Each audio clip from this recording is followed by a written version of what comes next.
Welcome back, ladies and gentlemen, automotive enthusiasts. Alright, in the previous video I showed you when you can actually get to the starter, how to get it unplugged, which is, let's see if I get some good light on it, way up there. Okay, that was before this pipe. Where is it? There it is, that converter pipe. So you see up there at the very top, there's two studs facing up. There's a bracket, a couple of plugs, and a shield that you got to take off to get to those. Alright, I'll show you that in another video.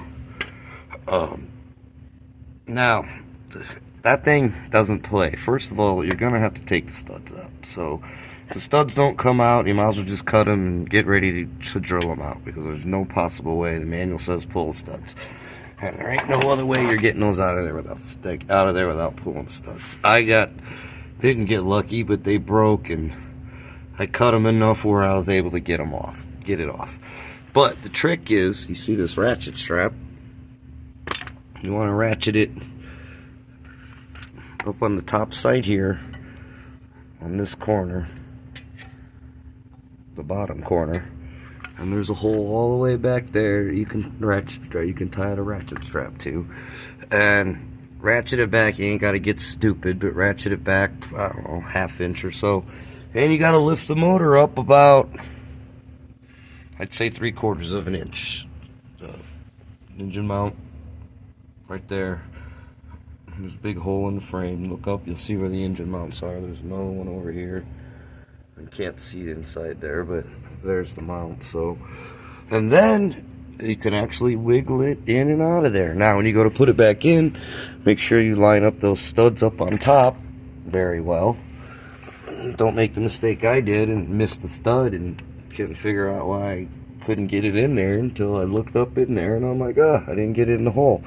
But if you lift the motor up and you jack that exhaust back and these studs aren't in there, like those, and trust me, if they look like that, they're not coming out of that. They have to come out of here in order to get that catalytic converter off. They have to come out of the converter.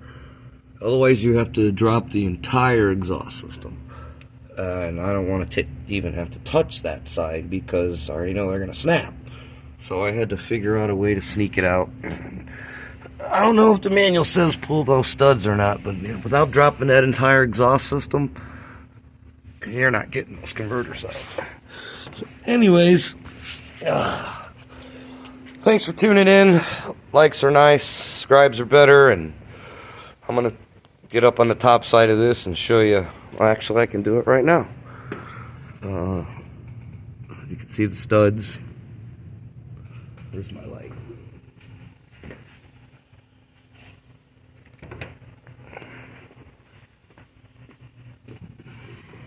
See the studs?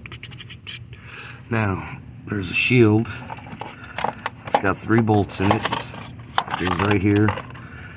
You have to unplug this, where the bolts are. One of them's underneath here. I don't have a good enough light. You have to, there's like a shield on the sensor there. You gotta lift the shield off. There's a bracket right here. It goes here in the corner. I don't want to lose my bolt. Goes in the corner like this, and then the harness goes up to that, and then the O2 sensor has got a guarantee you ain't gonna get it unplugged, assuring I ain't gonna get it unplugged clip. And then the harnesses, you'll find it. The harness is right back in there. I don't have a good light right now. Here we go.